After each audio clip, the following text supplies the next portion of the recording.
Hello, Arkansas Baptist. Thanks for joining us on a new episode of the Church Help Desk. My name is Nick Burt. I serve on the communications team for the Arkansas Baptist State Convention. And today I'm joined by Jamie Naramore, International Church Strategist with the missions team here at the State Convention. Thanks for joining us today, Jamie. Yeah, thank you, Nick, for having me. Absolutely. Well, today we're going to look at some of the things that COVID-19 has changed regarding international mission trips and international travel. It's really making it difficult for churches to have their summer international mission trips or projects that they have planned. And so I've asked Jamie to come on today and share some ideas about how we can still have international missions connections. And first off, Jamie, why don't you just share with us some of the latest guidelines that have been put out by the IMB as far as what churches can do regarding international mission trips and travel? Yeah, so the last guidelines that I believe went out had suggested that churches postpone or cancel all trips that were scheduled through June 30th. IMB partnership trips have come under that as well. I know they're going to reassess things on May 1st. But for the most part, most people have canceled international travel, international mission trips, and even a lot of the student mission trips that were scheduled over the summer with the IMB have been canceled. So a lot of those are staying stateside as well. Very good. So as churches are trying to figure out how to do missions with this changing landscape, why is it important that churches keep this on the forefront and continue to try to figure out how to do international missions with these new travel restrictions in place? Yeah, I mean, obviously, we don't know how long any of this is going to last, how long these restrictions will be in place, or social distancing measures and guidelines, or any of that. But none of that changes the Great Commission to go and make disciples of all nations. That's ultimately our greatest task, is to multiply God's glory among the nations. And summers, for churches in America at least, are a great opportunity to introduce people to God's heart for the nations, to expose people to other cultures and the work of our IMB partners and others around the world. And so I think it's important, in light of a unforeseen circumstances and really an indefinite period of time that we're going to be dealing with this, for churches to keep that heart for the nations before their churches, before their members, whether that's them teaching them about it or figuring out ways where they can actually minister during a time when they usually would devote that to international missions as it is. Absolutely. Well, since it's so important that we keep that in front of us, I know you and the missions team have been working on some ideas and guides to make this a possibility. Tell us how a church could do some form of a virtual international missions trip or project. Yeah, and we've really taken a cue from some others as well in compiling some ideas. And so we've come up with just a lot of different ideas that churches could pursue, and try to give some examples. You know, I know this week, First Baptist Hot Springs would normally be hosting a global missions week where they would bring in all of their missionary and church planting partners. They would have family activities and all sorts of things. But this year they're doing it virtually. Just this week, as we're recording this, they are interviewing church planners and missionaries around the world, delivering some different training opportunities. I know churches like Cross Church are taking this time to really invest in prayer and training for future trips. And so there are ways that you could invest either on the missions discipleship side of things, obviously in prayer, planning towards other things. And I think it's really a good time where you could invest virtually in your missionary partners. But I think there's some other things you could pursue as well.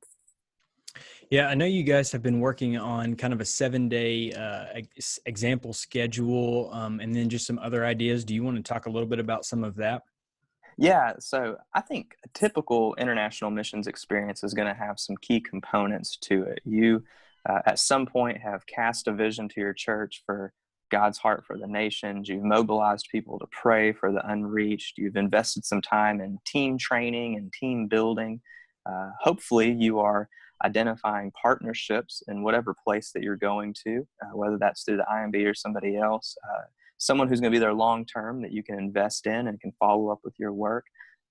Key to an international missions experience is the international experience, the experiencing of a foreign culture, the food, the sights, the sounds. But then you're also trying to minister. You're wanting to share the gospel or meet some practical need. And then you're thinking about how that follow-up is going to happen, what your people are going to take back with them, what God wants you to do next. And I think you can do all of that stuff, though you can't truly replicate the international experience. You can do a lot of those things to some degree right here in the States, whether that is something delivered virtually or keeping social distancing guidelines and things like that in mind. There are things you can do here locally in our state to have some of those experiences. And with that, we are trying to just put out a lot of ideas and resources that churches could use. Maybe they want to take it and run with it and do their own thing. But again, like you mentioned, we're trying to provide maybe a sample schedule that you could follow to help guide you through that process as well. Perfect. And it's important to note that y'all are working on a lot of these resources, articles, forms, that sort of thing. And all of that will be linked in the video description, connected to this video and on the ABSC website. So if you're looking for more information on a lot of that, check in those places to see what is available. I know, Jamie, one thing with a international mission trip is a lot of time churches want to measure their impact. You know, it's easy when you go to the mission field in a foreign country, you have some sort of an activity or an outreach event, and then you see people come to Christ.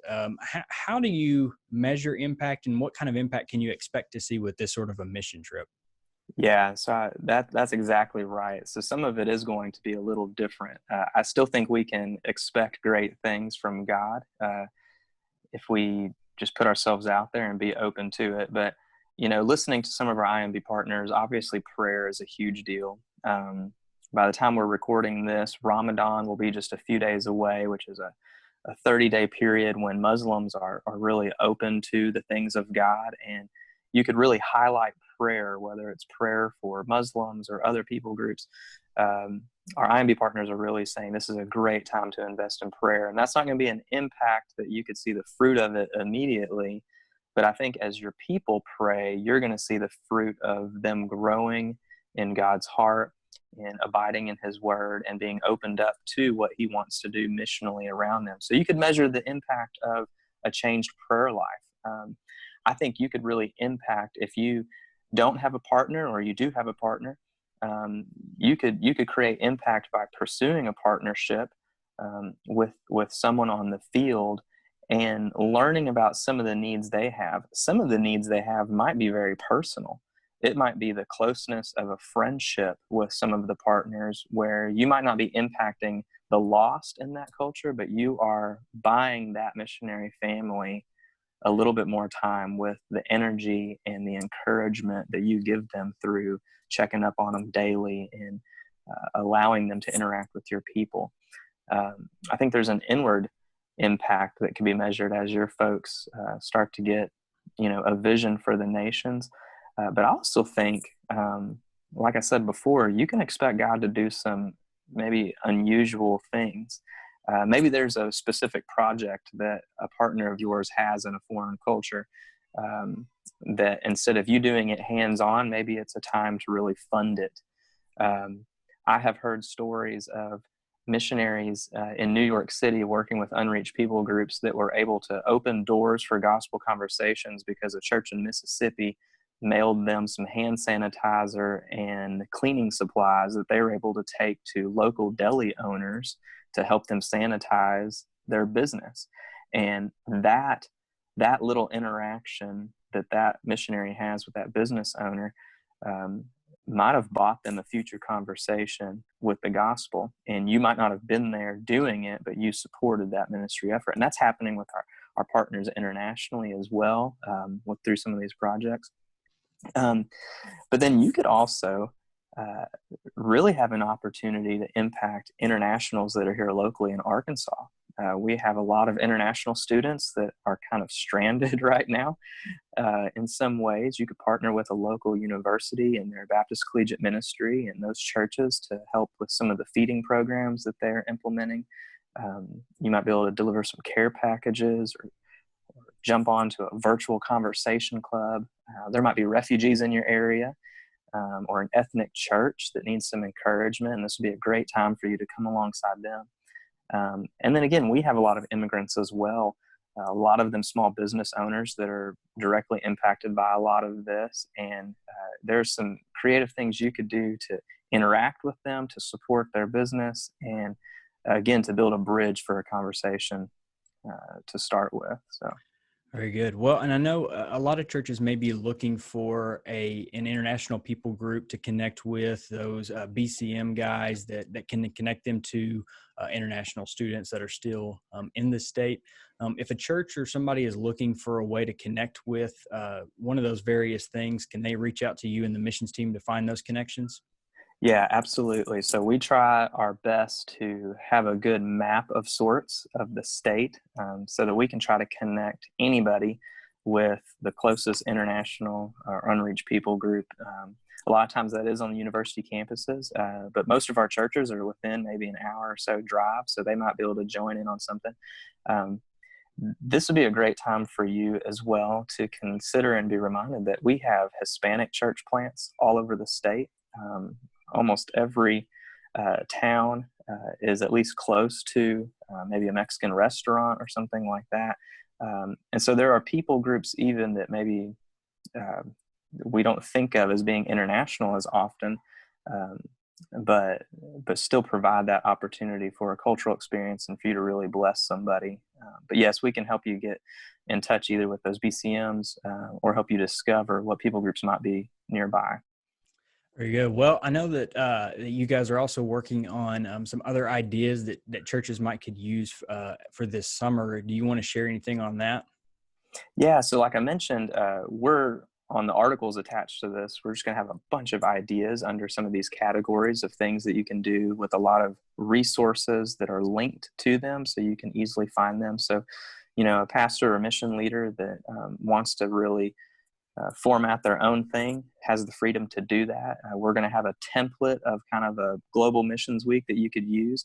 But then we're also looking into the possibility of, for some that it might benefit from it, maybe hosting a virtual global missions week this summer in lieu of a canceled mission trip, where we could all be together, have the same prayer focus every day, hear from people that are working on the front lines, learn through some training aspects, and even be challenged in some very practical ministry ways. And so we're kind of developing that right now, making sure we have all the resources and links working properly to really pull that off. So. Perfect. Well, stay connected to the ABSC social media and webpage to see updates on that. And thanks, Jamie, for joining us today. I appreciate your help in guiding churches through this time. It's important that churches remember to stay creative and flexible during this, to figure out new and exciting ways to engage the lost, and don't just give up and fall back in this time. There's really a great time right now to advance the gospel to a lost and international unreached people group, just from where you are, and there's ways to connect with them. Thanks for joining us on this episode of the Church Help Desk. We'll see you next time.